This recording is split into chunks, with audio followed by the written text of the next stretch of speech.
What's going on, people? Welcome to First Round Fantasy. This is episode number 1 of the First Round Fantasy Podcast, or the FRF Podcast, whatever you want to call it.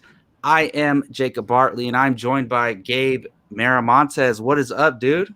Dude, how's it going? I'm excited. I am so excited. This is going to be fun. How long have we talked about doing a fantasy podcast? For like 3 years at least. Honestly, yeah, probably since I've known you, we've been talking about. Well, since we started playing fantasy football, we've talked about the idea, and we're finally doing it. We're bringing it to fruition. We have a YouTube channel. We're working on other stuff. We're going to have other members as well. Ooh. But this is our first episode, but it's also kind of a test run to see how things go. However the show is, that's not how it's always going to be. We're going to be tinkering and trying to make it better as we go.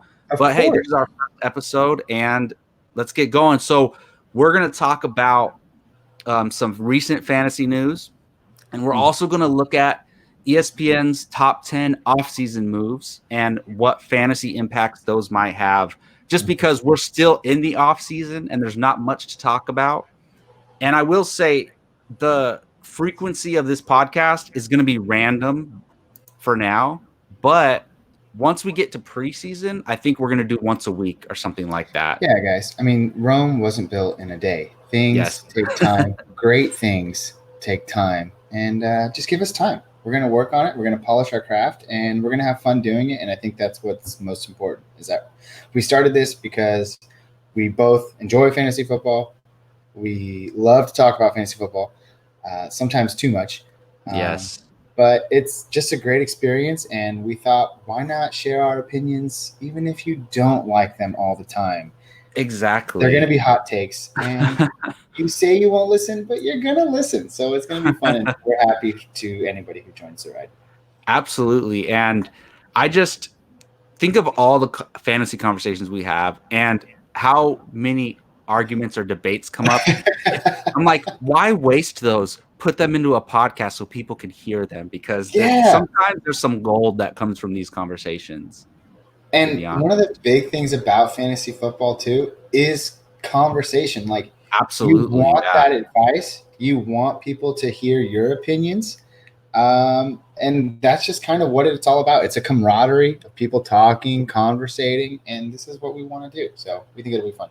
Absolutely. And I know once the season starts, or at least the preseason, one segment I want to do is talking trades. And basically what I want to do is, it's not going to be us doing actual trades live on the show. I mean, that can happen, but it's going to be more like, okay, if I had, Julio Jones, would I trade him for this player, this player, this player? Like, trade scenarios and what we would do. And also maybe we'll bring up some of the craziest trades that we were offered that week or something like that. Because in our leagues, trades are just crazy. It's like between all of our leagues, there's like 20 trades a week, like something like that. It's crazy. So let's get to it. So first up, we're going to talk a segment I call That New News. And that's where we're going to discuss recent topics in the fantasy football world. And first up is, it's not brand new, but it's pretty big. It's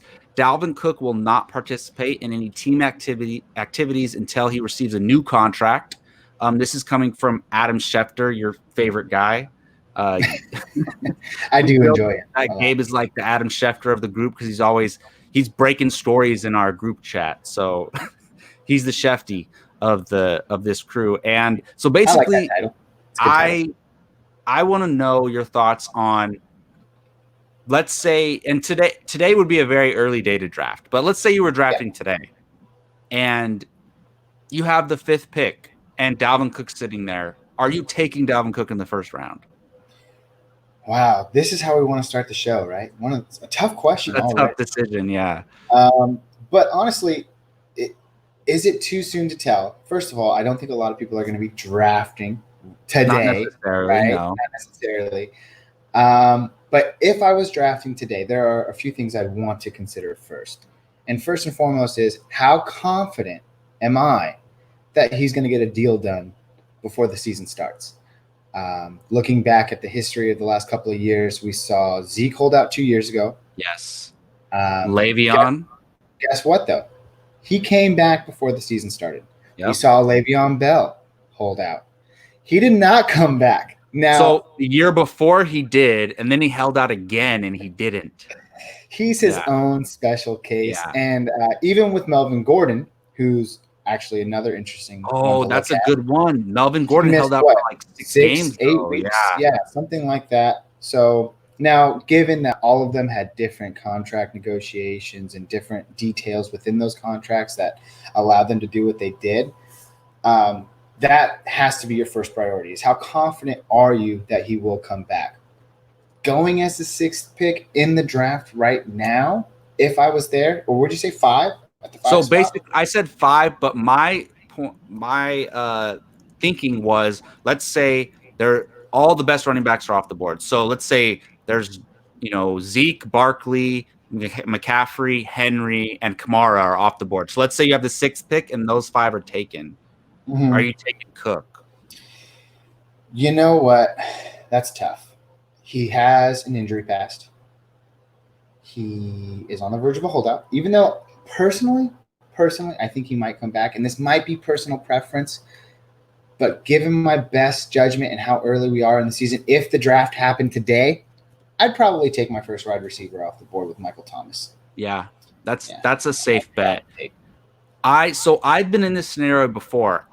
This was Zeke's. I believe it was the Zeke situation, and he was holding out, and I took him, and I waited until I had the 10th pick, so I took Zeke, and I took a wide receiver, and I felt more comfortable with that because my plan was to get Zeke's handcuff later. Now you can't guarantee that you're going to get that handcuff, so. Let's say you do take Dalvin Cook in the first round thinking, all right, I'm going to get Alexander Mattison later. You can't guarantee that. So what you're going to have to do is reach for Alexander Mattison if you take Dalvin Cook. I'm not saying in the 4th round, but normally, let's say Dalvin Cook was not holding out at all. Mm-hmm. Alexander Mattison would go in like the 15th or 16th round, or maybe not even get drafted. He's a solid handcuff that probably he'll probably get drafted, yeah. So, but now he's definitely getting drafted if somebody were to draft while Cook is holding out. Yeah. So I think somewhere in the 8 to 10 round is a safe spot to reach, because then you guarantee yourself a strong starting running back no matter what happens. If Dalvin Cook holds out, we've seen what Alexander Mattison could do with 2 or 3 touches. He has like 50 yards. He's a really talented player. He's arguably the best backup in the league. He's in the conversation. Yeah, and Minnesota's O-line is remarkable. So exactly, probably put anybody, almost like the Zeke situation a couple of years ago, where Dallas's offensive line was so good that even Tony Pollard. I mean, it was preseason, but even Tony Pollard in preseason. Well, dude, when Tony Pollard plays, he plays well, even in the real season games. And that Dallas O-line, like DeMarco Murray was the best running back in the league when he was on Dallas. So it really does have to do with the system and the O-line and all that kind of stuff. So, so basically I think Dalvin Cook is going to drop to the 2nd round until his contract situation is resolved. Yes. And again, with this being the first story and all, this is definitely a we'll keep you posted kind of story, because so many things can change. So that's one thing that we're just going to keep an eye on. I mean, obviously all of you guys are too, but our ideas and our opinions will change as the offseason changes and progresses. Absolutely, yeah. So instead of a top 5 pick, I say he's a top 12, top 15 pick, and then you got to make sure you get his handcuff, I would say. Yeah, I don't think he falls out of the top 15. That seems crazy. Yeah, because even if he misses 2 or 3 games and he comes back and you have a decent record when he comes back, you have an RB1, top 5 running back right away. And kind of like your situation from a couple of years ago, where we drafted before the season started. We still didn't know if Zeke was going to come back. And like you said, you took him at 10, and he ended up having a great year that year. So I think Dalvin Cook is obviously top 10 back, top 5 potential. Oh, yeah. I don't see him falling top 15. I don't see him falling out of the top 12. But then again, who knows? We'll have to wait and see. Absolutely. So a similar situation, but Not really. So Ezekiel Elliot has tested positive for COVID-19. He is asymptomatic. Now, I don't know how the NFL is dealing with this. I would imagine anybody who's positive is not playing. That's what I would imagine. So, but the thing is, we've seen people, they recover from it. And that doesn't mean it goes away. But let's say Zeke tests negative for it before preseason starts. He might be full-fledged back. Now, I say similar situation because now, like if you were drafting today, how did people feel about Zeke? I don't think he drops as much as Dalvin Cook, but I think he drops a little bit. Instead of maybe number 2 or 3, maybe he drops to the 5th or 6th spot. Mm-hmm. But similar situation, and you have to grab Tony Pollard. Tony Pollard is so good. He's again in the conversation with Alexander Mattison as one of the best backups. So I feel more comfortable taking Zeke than Cook right now, but I wouldn't take him at 2 or 3 like I maybe might have before. I would definitely take him if all the other running backs were off the board. All those top 5 are off the board, and he's the last one. I would still take him in that 5th or 6th spot and then make sure I get Tony Pollard in the 9th or 10th round. What about you? Yeah. No, I definitely agree with what you said. But really quick, I feel like this is probably a good time to mention that, in quotation marks, that we are not medical professionals. Absolutely. And we understand that there is a horrible, horrible thing going on in the world right now. And we don't even know if there's going to be football this year. One of the things I've been keeping an eye on is how the NBA is handling all of this. They're expected to come back July 31st. They're expected to start games, but they're going to be playing in their own little quarantine bubble. Yeah. And we don't know how COVID-19 is going to affect the next month, the next 6 months, heck, even the next couple of years. We have no idea how this is going to change. It can be scary, but just letting you know that also, with that being said, this is a real world problem, and fantasy football comes second. So, yeah, if Zeke gets COVID-19 and he is somewhat ailing from it, he has problems or complications. Well, yeah, with it. And just I hope he's okay. I hope his teammates, his family, his friends are okay. Absolutely. And so I watch a lot of movie podcasts, and what they always say is, look, there's more important things going on in the world. There's more important fantasy football. But we're going to talk about these situations within the world of fantasy football. So when we talk about Zeke being tested for COVID-19, that's terrible. Like I can't imagine, but it's still, we're going to talk about how it affects the fantasy football world as well. Yeah, and I think that was good for you and I to both bring up. Absolutely. We're not heartless, selfish. Exactly. Like we only care about how it affects fantasy football. No, that's not the case. Not at all. But to answer your question, again, this is one of those things you have to just wait and see. If I was drafting today, I'd probably still grab Zeke, knowing what I know about COVID-19, which isn't a lot. It seems to me that people that are asymptomatic, they heal up pretty quickly, and we'll have to observe and see how the NFL deals with situations like these as they arise, because there's no doubt that it is most likely a possibility that people will be diagnosed with COVID-19, and that's just a harsh reality during the season. So it'll be interesting to see what types of plans are put in place to kind of combat these issues, and I am eager to see how that goes. But drafting Zeke, I would still draft him top 5, top 4. Yeah, we still have months until the season starts. So there's plenty of time to do that, where a holdout can still go into the season. Yeah. So let me pitch you this question real quick. Would you rather have Dalvin Cook and Alexander Mattison right now, or Zeke and Tony Pollard? Yeah, that's a good one. Rather have each one with their handcuff.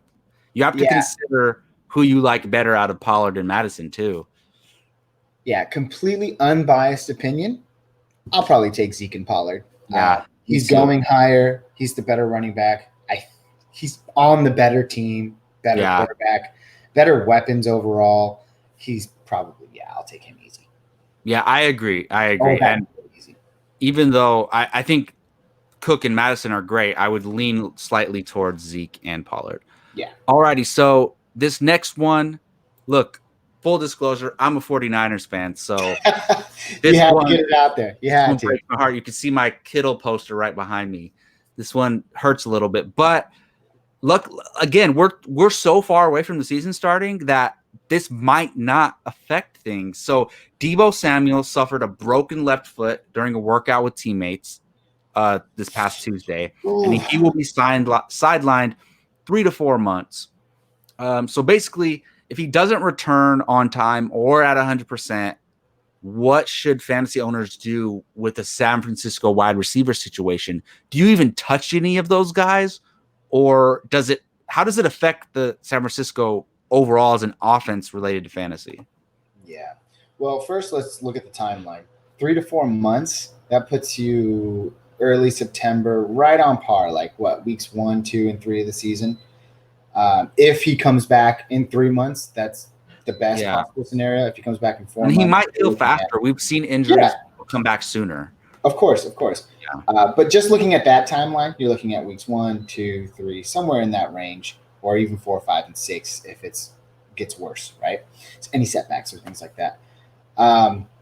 With that being said, looking at San Francisco overall, I mean, looking at tight end, you can't put Kittle any higher than he already is. He's the number 2 tight end in the league. And I don't know if that's obviously I would think you probably have him at number 2, Kelsey being number 1.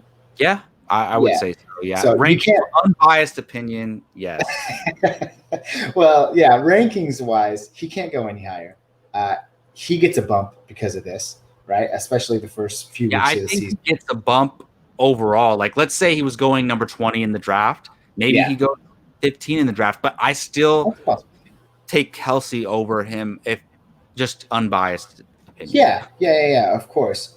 As far as receivers, though, I mean, this all comes back to Jimmy G. Not unbiased at all. I am not a fan of Jimmy G, and I actually have some numbers here, so I'm just going to run them by you. He came out of the gates last season, weeks 1 through 3. These were his passing attempts. He threw 46 passes game 1, 45 week 2, 37 week 3, and 35 week 4. All right. He came out blazing. Obviously, San Francisco had a great record. They were a wonderful team. They're a great team. No offense to them at all. They're doing something right. But even if you're a great team, hashtag Tebow, Denver Broncos, whatever year that was, you can have a great team and not the best quarterback. And again, Jimmy G is a great quarterback. I just don't know if he can sustain wide receivers on that team. And if he could, it's definitely going to be Deebo Samuel. Yeah. And kind of piggybacking off of that, progressed through the year, he was on a natural trend downward in pass attempts per game. Weeks 12 through 16. They were running so much. Weeks 12 through 16, he was averaging 20 pass attempts a game. That is bottom 10 in the league of all available quarterbacks. A lot of that has to do with gameplay and game flow because the Niners were up most of the time and their defense was holding the other offense down. So even if we're up by a touchdown, we don't want to risk turning the ball over. So we're just going to run it the whole time. And we were using multiple running backs. We were using Mostert and Coleman. The first half of the season, Coleman was an RB1. And then second half of the season, Mostert's an RB1. So it was just crazy. But no, I agree. Changed. And then the playoffs came too, by the way. We can't go without saying that. 19 pass attempts against Minnesota, and then 8. He threw the ball 8 times against Green Bay. A professional quarterback, he threw the ball 8 times. And they won. And look, Jimmy they won. Exactly. It's not the reason we win. I talked about it so many times. He disappointed me in the Super Bowl. And he's a middle of the pack quarterback. He's solid for what he does. He doesn't make a lot of mistakes, but he also doesn't take a lot of risks that lead to big plays. So Yeah. look, if you watch last season overall, he made a lot of clutch plays when they needed him to. When they needed a third down to move the ball, when the game was tied or we were down, he made a lot of clutch plays, but he doesn't normally take a lot of risks, and he obviously failed in the Super Bowl. So look, like you said, Kittle definitely gets a little bump, maybe not to tight end one, like tight end number one overall, but he definitely gets a little bump. I think the running backs maybe get a little bump as well. They're going to maybe run a little bit more and maybe catch a little bit more. But also, I do think there's always at least one fantasy relevant wide receiver. It was Marquise Goodwin for a minute there. Pierre Garçon was one, but obviously Deebo Samuel emerged, and Emmanuel Sanders was playing pretty damn well last year too. So I think the one to emerge the most out of this is the rookie, Brandon Ayuk. I don't know how to pronounce his last name, but he's actually from Rockland, from our area. He went to Sierra College, and I went to Sierra College. So he's the rookie coming in. I don't really know much about him, but I think look, Shanahan likes small, fast receivers, and I believe Ayuk is a small, fast receiver. So I think while Deebo's out, if Deebo's out during the regular season, I think Brandon Ayuk benefits the most from it, in my opinion. Most definitely. And circling back to what I said earlier, there's this weird realm, right? There's fantasy football, and then there's real life, right? And in real life, Jimmy Garoppolo, he's a great quarterback. He has great time management, clock management, I should say. He's a good overall NFL quarterback. Fantasy-wise, I probably won't want to touch him. He's a streamer week to week. Yes. And when it comes to fantasy, if he's already an average fantasy quarterback, I'm not going to I probably won't waste any draft capital on a Trent Taylor, on a Brandon Ayuk, isn't Jalen Hurd there too? On a Jalen Hurd. Those are probably just going to be dart throws for me. I might pick him up, use him as a flyer last round, because in terms of Deebo Samuel, he's only going to miss the first 1, 2, 3 weeks. Like, I can probably find someone else to substitute during that time. So, no, that's a good point, because I'm not necessarily I would draft Ayuk because I'm a Niners fan in the last round, but he might go undrafted. It just really depends, dude. And Deebo's actually really ranked really high. So I've done a draft, and he is projected on Yahoo. He's projected 17 points a game before he got injured. And I'm like, damn, that's wide receiver one numbers.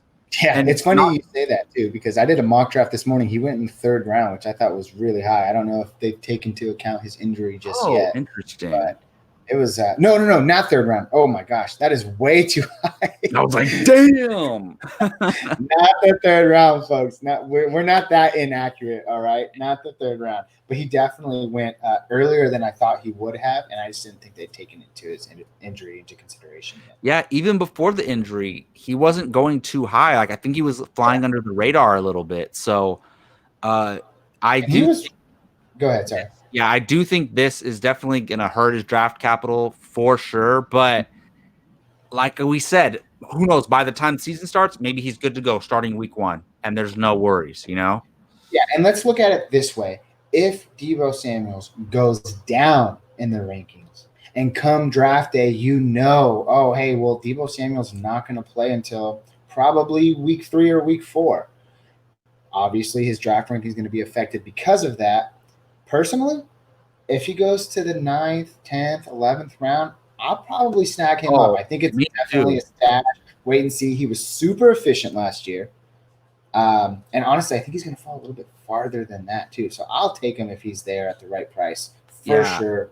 I hope that he comes back and he puts up the same numbers he did last year.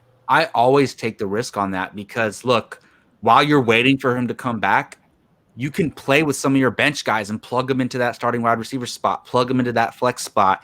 And fantasy football, look, we have all of our rankings and all of our projections, but there's so many guys on benches, not even drafted, who perform every week. So you'll be able to fill the void until Deebo comes back. And once he does come back, you have a high-end wide receiver too and ready to go. So I think I always take those risks when I can because you might as well use a bench spot on those than somebody who's going to come back and be solid than just a random flyer.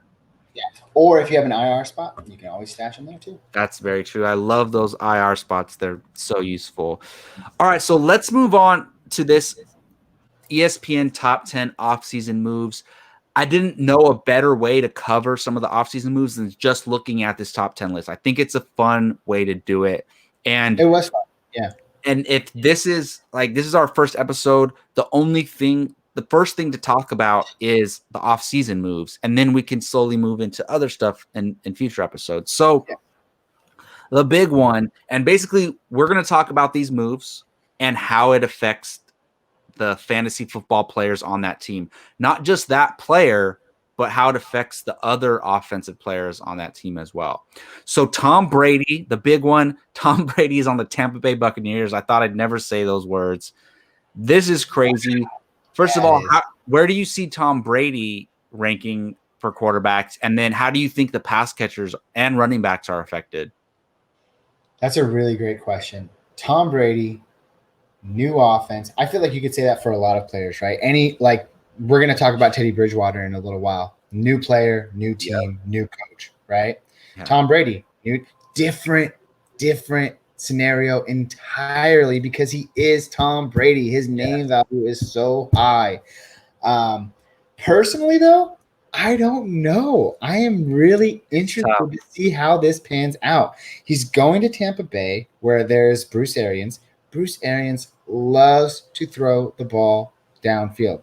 Tom Brady he's on a vegan diet. He looks great, but he's older. He is an older quarterback. I don't know. What is he, 41, 42 now? Something like that. That is crazy in terms of NFL standards, even for a quarterback. I think we saw Brett Favre get to that point, but he's older. And because of that, does he have the arm strength, the conditioning? I mean, obviously, looking at his past experience, it tells us that he does and that he can sustain that offense. But as far as Mike Evans and Chris Godwin go, I don't know. Like, for instance, let's play this first scenario. Chris Godwin, Mike Evans, they're close in draft rankings right now. Oh, yeah. They're so close, dude. Which one would you rather have? Chris Godwin's or Mike Evans on your team? Man. If you drafted, we keep saying this. If you drafted today, who you take? They're literally I've seen draft rankings. They're 11 and 12. It's crazy. Yeah. So this is tough. Who you doing? I am a believer and a big fan of big, huge wide receivers. So look, I love me some Calvin Johnson. I love me some Kenny Galladay. I love me some Julio Jones and AJ Green. So I'm going to go Mike Evans. If I'm drafting, I'm going to take Mike Evans, even though, honestly, Godwin might be the better fantasy wide receiver. Yeah, it's too soon to tell, but I 100% agree with you. I would go Mike Evans in a heartbeat. This is a wide receiver who, since coming into the league, has not put up less than a 1,000-yard receiving year. Yeah. Great. And, even those years, it seems like he's struggling. You look at his stats at the end of the year, and he balled out.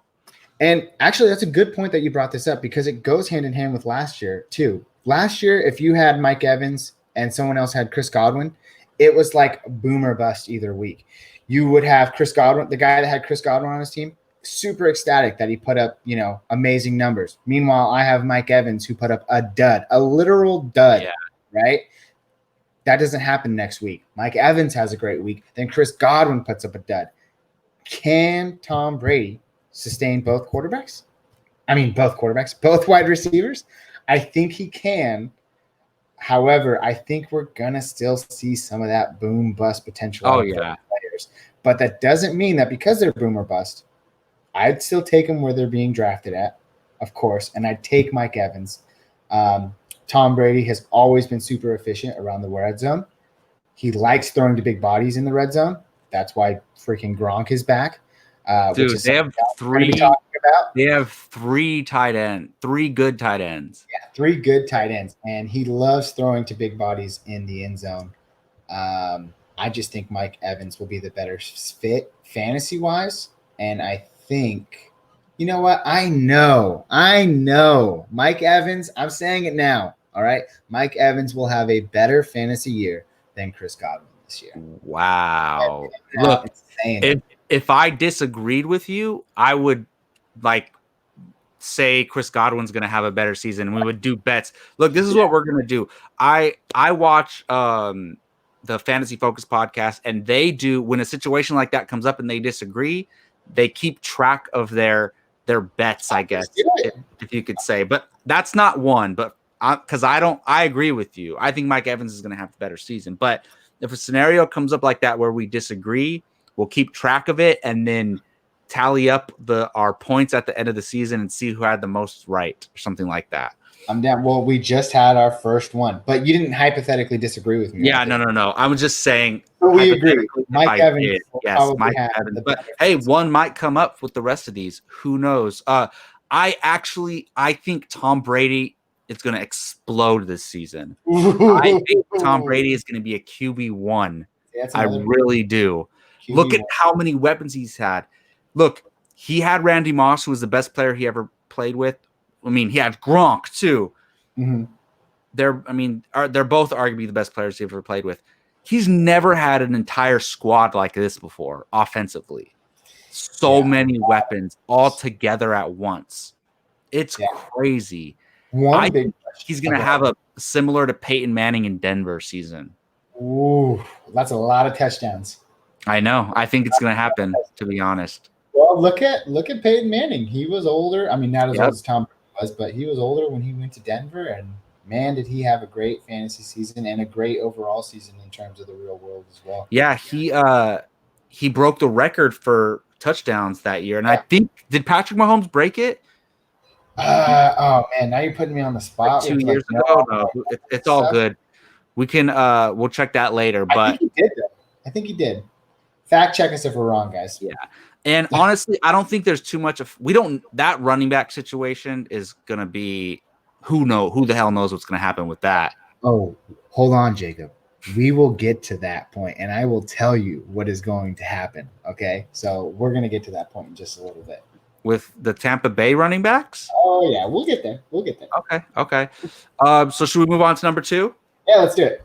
All right. So number 2, the top 10 offseason moves is DeAndre Hopkins traded to the Arizona Cardinals. First of all, everybody said this, but I'm going to say it too. What the hell was Houston thinking? What? I don't effing get it. I don't. And the only thing I could think is they didn't want to pay him. They didn't want to extend him and pay him. Yeah, I mean, he's 28 years old. He was looking at probably a really lucrative contract. Probably just didn't want to pay the guy. And, dude, look, Michael Thomas, Devontae Adams, DeAndre Hopkins. Those are my top 3 wide receivers in the game. Yeah. And so you keep those guys and you pay them. I don't care what the situation is. Honestly, if I was Deshaun Watson, I would be pissed. How do you feel about that? But also, we'll talk about how that's going to affect him in Arizona. So you just named your top 3 wide receivers. Really quick, can you repeat them back to me? It was DeAndre Hopkins, who and who? So Michael Thomas, okay, DeAndre Hopkins, and Devontae Adams. Okay, so with you saying that, both Tyreek Hill and Julio Jones are going ahead of DeAndre Hopkins right now in drafts. DeAndre Hopkins is looked at as a wide receiver 5. Well, and honestly, I guarantee you if he was still in Houston, he'd be going higher. Because Sean Watson is top quarterback. Of course.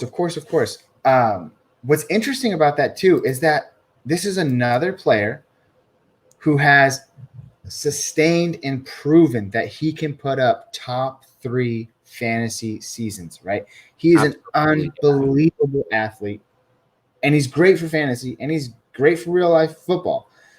I don't understand how he drops to that wide receiver 5. I guess you have to look at the other wide receivers that are in front of him. Obviously, Michael Thomas, he probably slips in there, right? I mean, number 1 overall wide receiver last year. Yep. Who was the other one you put in front of him just now? So I don't know. Is Devontae Adams going ahead of Hopkins? He is going ahead of him. I think he's 4. I think that's fair. Look, I don't mind those other 4 wide receivers going before Hopkins, especially because, look, what's their quarterback's name? Arizona, Kyler Murray. He is good and he's on the rise, but he's no Deshaun Watson with his arm. He's not Deshaun Watson with his arm yet, and he could be better than Deshaun Watson. Who knows? Better, yeah. It's too soon to tell. But right now, based on what we know Deshaun Watson is a better quarterback for DeAndre Hopkins when it comes to fantasy football.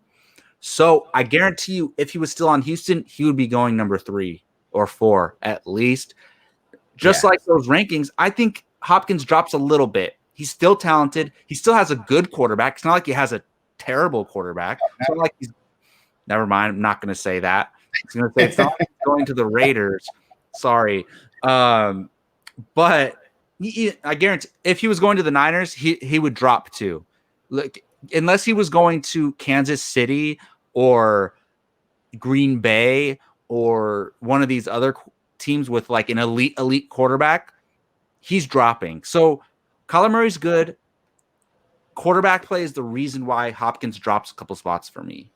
Yeah, quarterback play, and I think just in general, like Deshaun Watson, arguably a better quarterback than Kyler Murray as of right now where it stands today. But overall offense, I don't know. Larry Fitzgerald, Christian Kirk, I don't know who the tight end is out there. Kenyon Drake. But they do have a great offense. Honestly, I think they have a better offensive line. They do. I mean, you're looking at Deshaun Watson's O-line in Houston, like, oh my goodness. That's why he was able to put up some of the craziest plays you have ever seen, because he was constantly running for his life. Eye last year. He got poked in the eye, falling, throws it to the tight end, touchdown. I remember that, man. It was crazy. So looking at that, better overall offense, I think you have to put Arizona in that category, even though Deshaun Watson is the better quarterback than Kyler Murray. Now, we know that quarterbacks even though they can make or break an offense, they're not the only component. There are multiple components to what makes a great offense. And I think overall, Arizona's probably going to have the better year offensively. But that may be a bold statement. I don't know just yet, but we'll have to wait and see.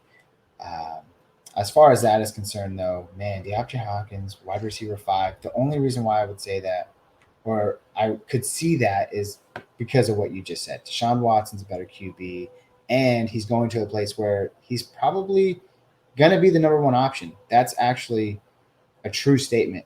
But there are other valuable weapons around him, and so that might be why he's being ranked a little bit lower than last year. So I think we're both in agreement. He drops a little bit, but not much. Yeah, not too much. He's still going to be. He's 28 years old. The guy is great, and he's going to be here for a long time. So, yeah, he's going to be good. Okay, well, this next one, honestly, is the most difficult to assess for me. Oh, and really? Todd Gurley is now on the Atlanta Falcons. There's no Devontae Freeman anymore. Todd Gurley. Look, the reason why it's so difficult for me is because look at what Todd Gurley, he's been injury prone lately. He hasn't been as productive. He hasn't been as productive lately. And look, we've seen this. No fantasy running back sustains it for too long. He had a good 3-year stretch where he was the best in the league, and it went away. And that just happens. It's very rare. And I'm actually curious. I think about this a lot of times. How long is Zeke going to keep it up? I mean, he's been there like a baller since his rookie year. I don't know how long one running back has been in RB1, but it can't be more than 5 or 6 years. I mean, who knows? Same with Christian McCaffrey too. You can make the same argument for that guy. But back to Gurley, I don't know how to assess this. He's definitely not going to be RB1. But my question is he at RB2? That's a more better question. I would say maybe a back end RB2, because if you look at Atlanta, even though they have great pieces, they struggled. They were losing last year. Are they behind or in shootouts? Is Gurley going to do well in that scenario? I don't know. I'm going to say at best, he's a low-end RB2. Yeah. I'd probably agree with you. Maybe a little bit higher. But overall, yeah, probably lower back half. Probably a solid running back too. I don't see any problems there. But I will say this, and I'm just going to give my hot take, that this is – oh, wait, no. I botched it. I was going to play a nice little sound here. Let's see here. That's the sound of a dumpster fire. Oh, I think I want to avoid that situation. No discredit to the man himself. He put up great numbers for plenty of years. But he's injury prone now, and that's just the sad reality of it. And he's going to a great team. Matt Ryan is a great quarterback. They have great weapons there in Calvin Ridley and Julio Jones. This could totally come back to bite me in the honkers. I don't know why I said honkers, but it could come back to haunt me. I just don't know if I want to take him with his injury issues.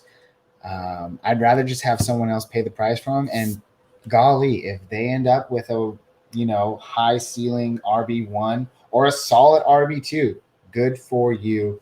But I think there are other players going around similar positions than him in the draft that I'd probably rather take. Yeah. Look, I don't want him as one of my starting running backs. I want him as a flex or maybe one of my bench spots. But if I have two flexes, definitely as one of my flexes. I think he's going to go higher than he should because of name value. And I think there's going to be people we know who are going to take him higher just because, it's Todd Gurley. He's in Atlanta. Atlanta's good. Matt Ryan's good. Julio Jones. It's an interesting situation. It's within the realm of possibilities that Todd Gurley is an RB1. It can happen. Not out of the realm of possibility. It definitely can happen. So I'm not discrediting that possibility. And it looks like his ADP is 7.1, which would be round 7, first pick in the 7th round. That's his ADP right now, average draft position. That's reasonable, but I think he's going to go in the 4th or 5th round in a lot of leagues because of name value for sure. But for a low end RB2 or a mid range RB2, 7th round is not bad. Yeah, no, I agree with you there. Personal preference, I'd probably just stay away from that. So another difficult one for me is David Johnson in Houston. This is crazy because same situation. I would not be surprised if David Johnson finishes as an RB1. I would not be surprised. But I also won't be surprised if he completely is irrelevant, just like last year. Look, this hurts me because I traded for David Johnson. As soon as he started messing up, as soon as he started sitting and Kenyon Drake was balling out, I took an opportunity and I traded for David Johnson in a keeper league, and it didn't work out for me. And I traded him away because I don't know how this is going to work out in Houston. They still have a Duke Johnson, I believe. They don't have Hyde anymore. Hyde went to Seattle. But if you look at Carlos Hyde rushed for 1,000 yards last year. If David Johnson is taking that on, that's not bad. And David Johnson is a hell of a receiver too. And I think Deshaun Watson might throw to him a lot. So I don't know. I feel like very similar to Todd Gurley. Realistically, maybe a high-end RB3, low-end RB2, but his ceiling is an RB1. His floor is on the bench. So that's how I feel. Yeah, and I agree with you on many points there. Both Todd Gurley and David Johnson are younger running backs. They're in their twilight, so to speak. They're 28, 27 years old, I believe, both of them. I think Todd Gurley's even a little bit younger. But kind of going off of what you said about Carlos Hyde, he wasn't the greatest. And I think even in our 10-team league, I think I even had to spot start him one week. Like people were starting. I kept trying to get him from you. So people were starting him, and he I think the best thing about it too is that he wasn't a dud. He wasn't great, but he wasn't a dud. He didn't go out there and get you 2 or 3 points. He was consistently getting you 9, 10, 11 fantasy points a game, which isn't great. Isn't, it kind of holds its own weight. He was able to salvage you some points, and in tight games, that's what you needed. So I think inserting a better player overall. Now, again, you could say, hey, he's injury prone, just like Todd Gurley. And going back to what I said about Todd Gurley, I want to avoid that situation. However, I don't know what it is, but I'll take me some David Johnson. And I like the change of scenery.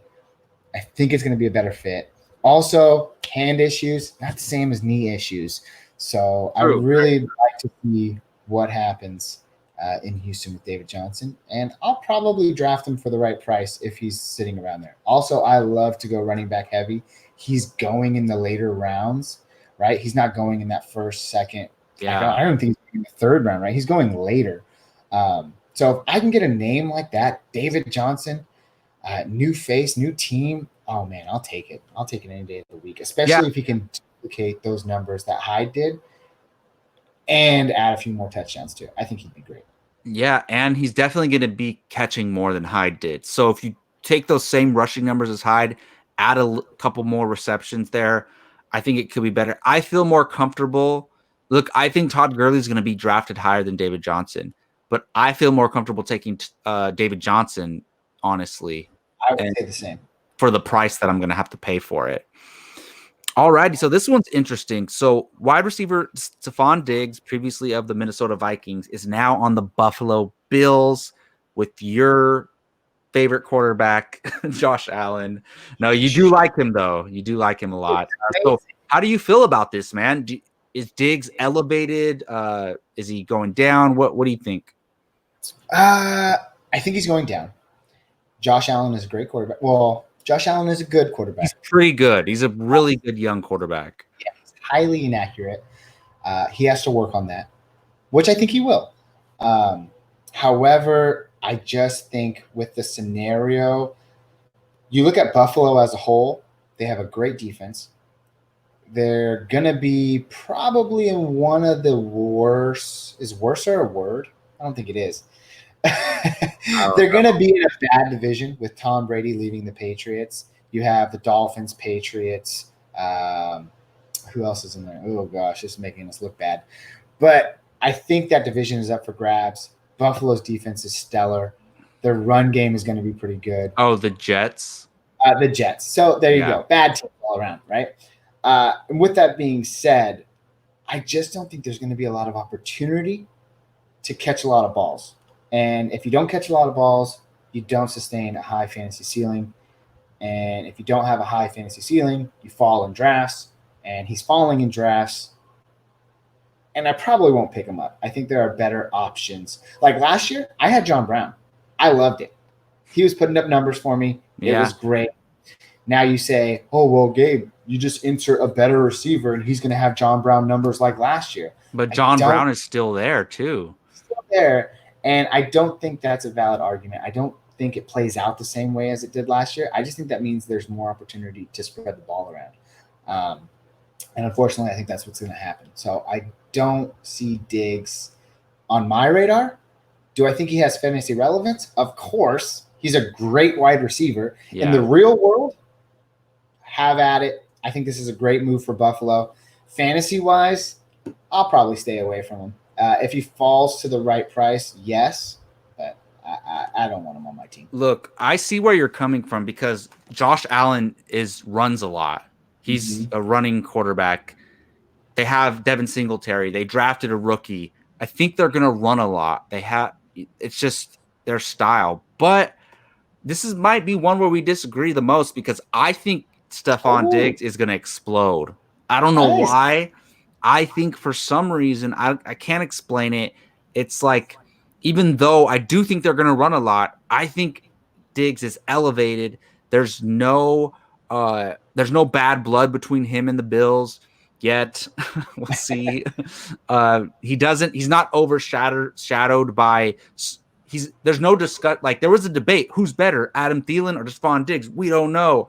He's the guy. He's the best wide receiver on this team. John Brown is really good, but Diggs is better, and them having each other might be better for one another, for both of them, because the best cornerback isn't going to always be on one or the other. Maybe the best cornerback is on Diggs, so now it frees up John Brown, or vice versa. So we're going to have to see. But I don't think Diggs is necessarily going to be a wide receiver 1, but I do think he'll be a high-end wide receiver 2. Yeah, and I want to agree with you. I really, because like you said earlier, I love Josh Allen. I think he has great potential. And if Diggs is good, that means Allen is doing good too. Oh, right? Yeah, exactly. So I want him to do good. Let's put it this way. Do we think Diggs finishes as a top, I don't know, what's within the realm of possibility, a top 15 wide receiver this year? Ooh. I say, that is so tough. But I say yes, but just like 14th or 15th. I think he falls right outside. He could probably make the argument top 20, but we'll revisit it later. So hey, maybe that could be our first bet to keep track of. Will Stephon Diggs be a top 15 wide receiver? I say yes.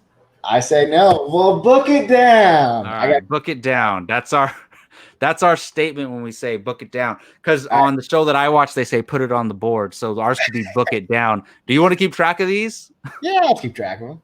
All right, cool. So we can put them in the Google Doc or something like that. We got it. Awesome. All right. So this next one, I don't want anything to do with this. Melvin Gordon is on the Denver Broncos. And I'm sorry, Gabe, because I traded you, not to open up old wounds, but I traded you Austin Eckler and Melvin Gordon for Michael Thomas. And I think I slightly won that trade, but Eckler could ball out. You did definitely win that trade. But I was looking at it was the first year of a Dynasty League startup, and I was looking at it with the potential eyes of, Melvin Gordon's going somewhere else next year. Exactly. So, and potentially 2 top 10 running backs. Exactly. But little did I know long term he would end up in Denver of all places. Yes. So, but also regarding that trade, this was before Michael Thomas. This was like week 2 or 3 before we knew Michael Thomas was just the best wide receiver in fantasy in the league. I mean, this was before it was established. Arose to what he did. Yeah. Yeah, because I don't think you would have made the trade if it was week 8, and you probably wouldn't have. So, look, Melvin Gordon could have gone somewhere where he would have been an RB1. Let's say the Chiefs didn't draft a rookie and they signed Melvin Gordon. Then maybe you won the trade then, you know? Yeah. It just depends. It could have gone either way. So you took a risk, and it's not bad. I think Eckler is going to be an RB1. I really do. So Melvin Gordon, look, I am not touching this Denver backcourt with a 1,000-foot pole. I'm not drafting any of them unless it's like the back end of my bench.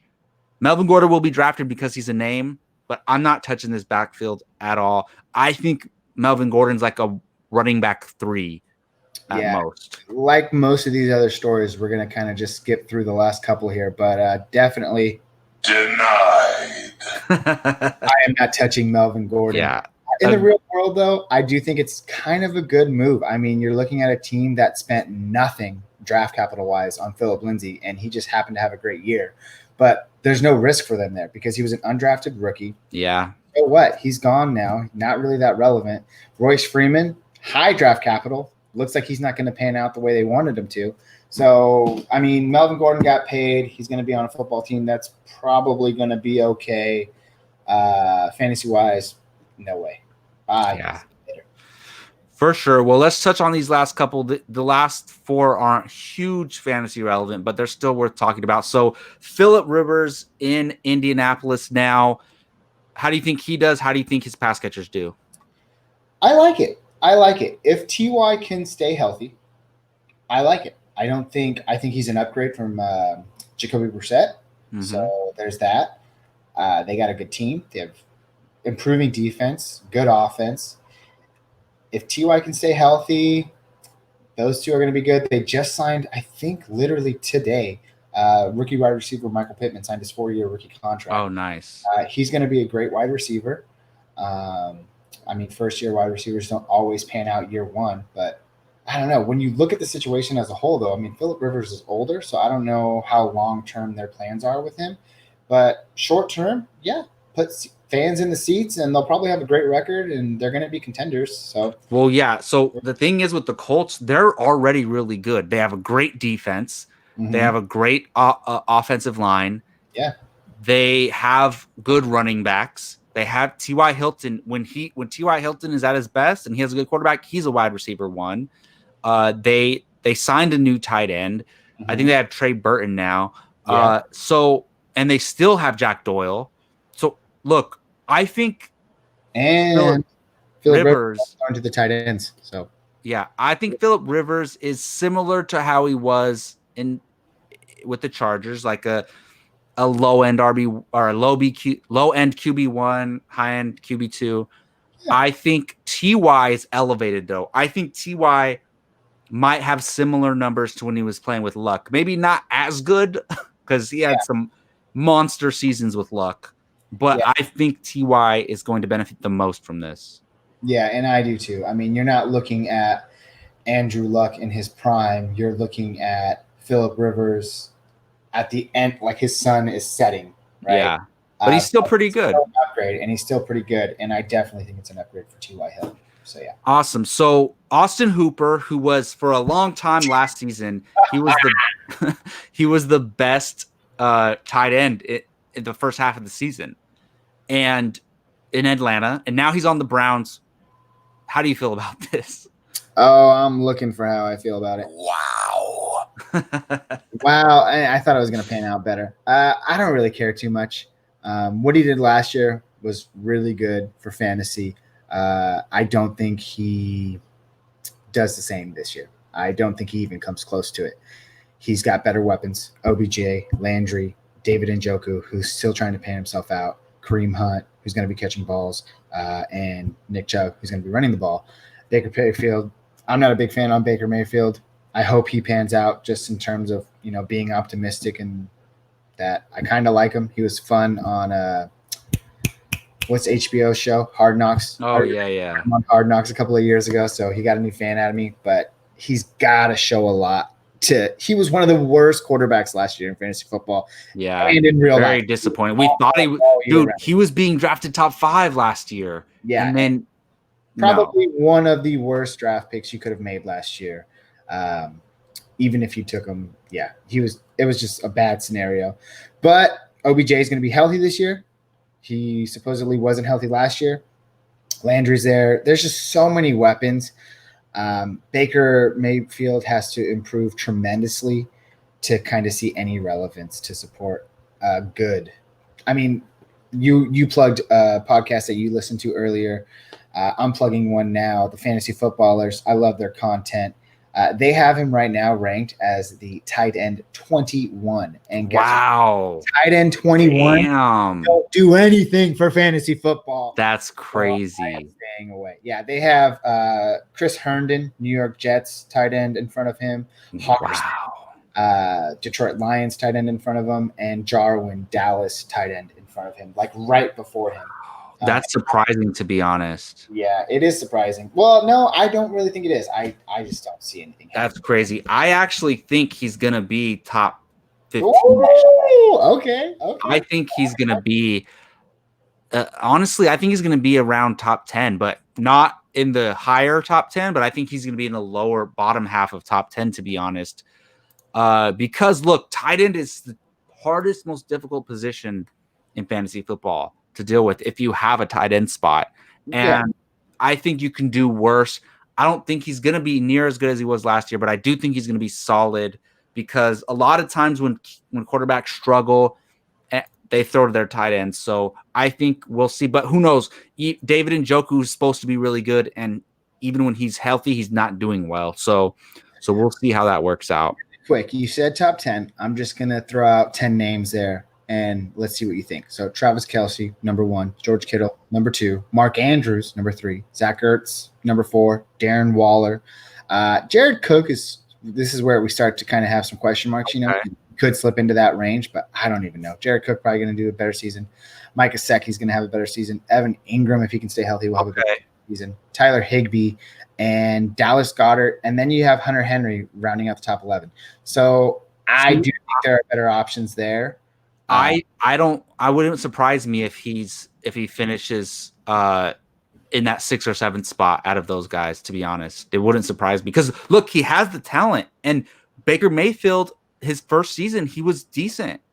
So I won't be surprised if he's in the top 6 to 10 spots. You ready for our next bet? Sure, let's do it. Okay, so you're saying that Austin Hooper, tight end for the Cleveland Browns, will finish inside the top 10? So in between, just inside the top 10. Even if he gets that 10th spot, I win the bet. Sure, and I say he falls somewhere outside. I am not touching him at all. I probably won't even. I don't think. All right. What was it? Book it down?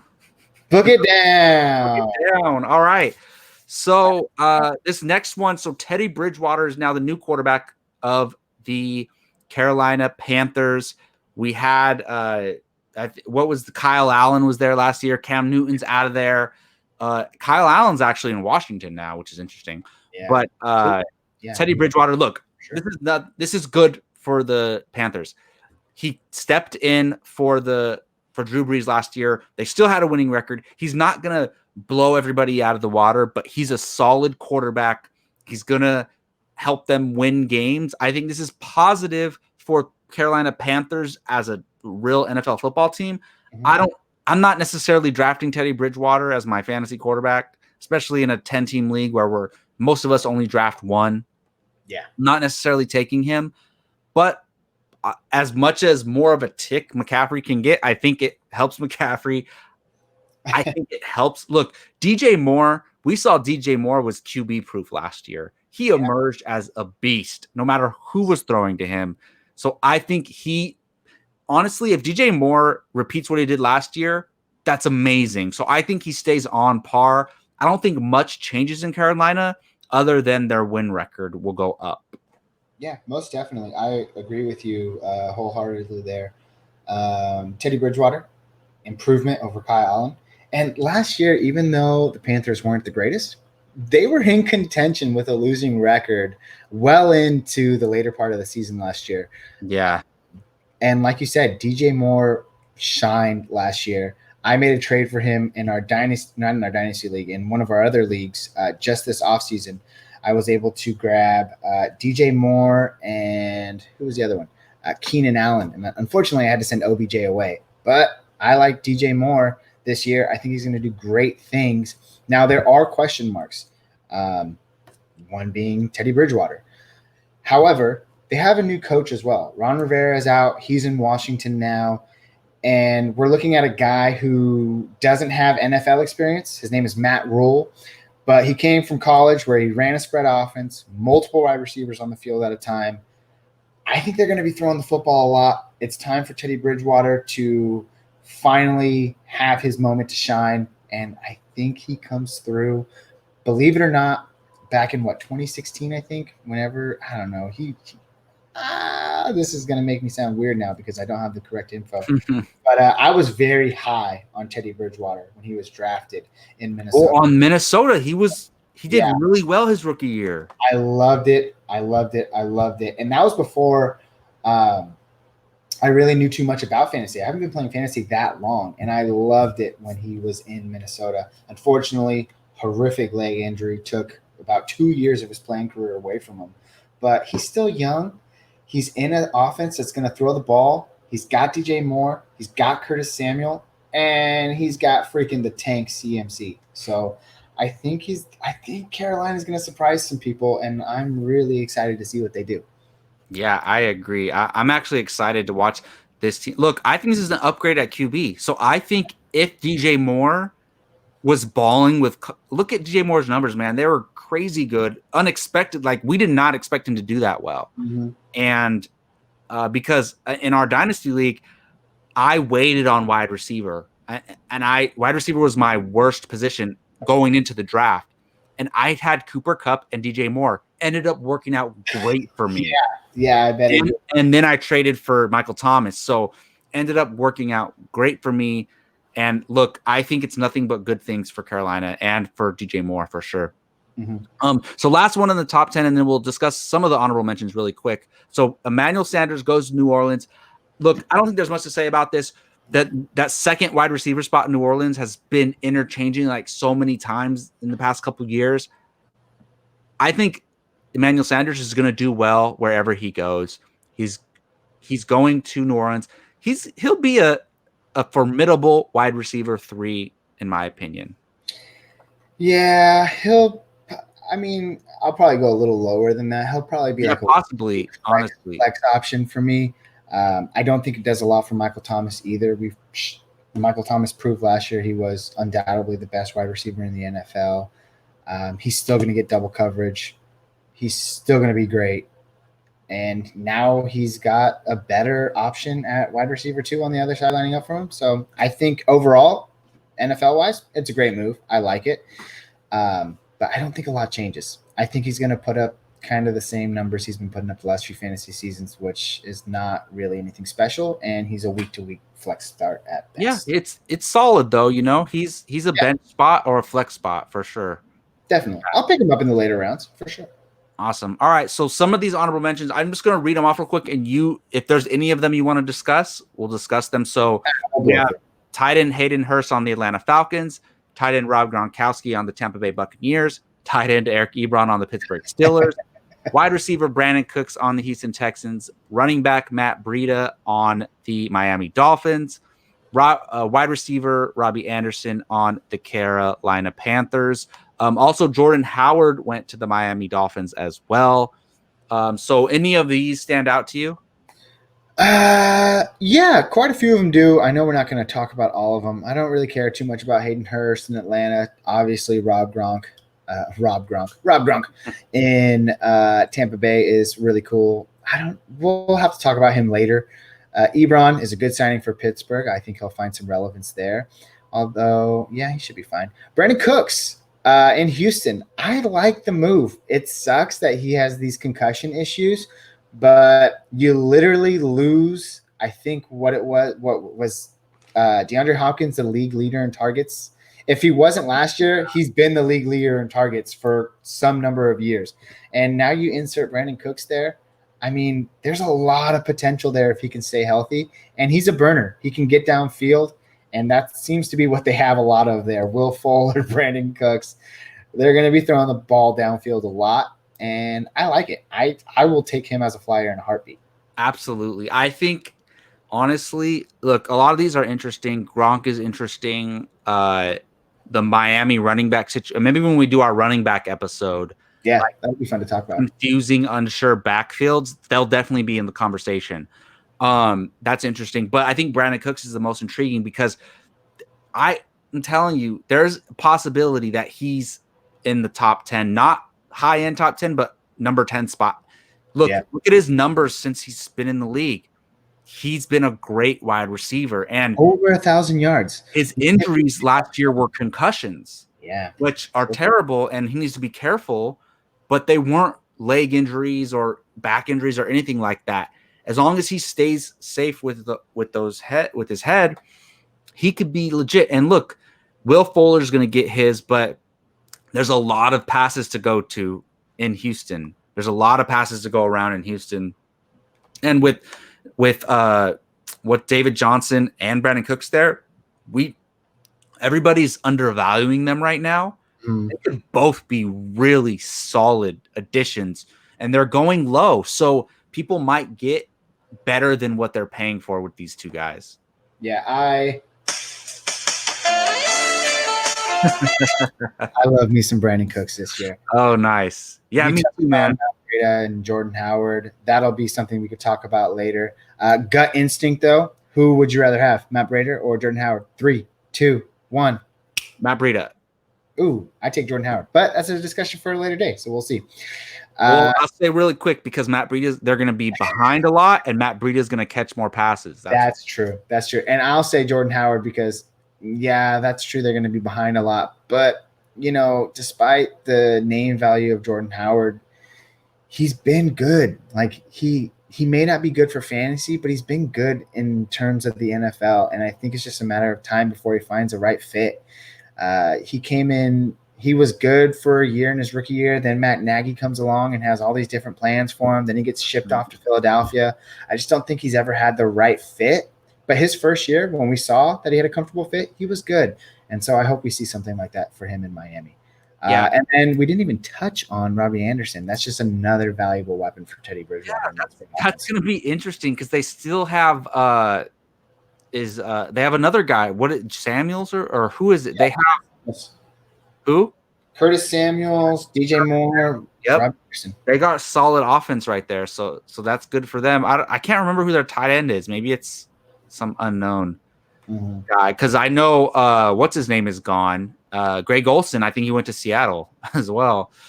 Yeah, I know. It's so weird seeing him and then seeing the Raiders. They got what's his name, Jason Witten. So weird seeing those guys on different teams. All right, weird times.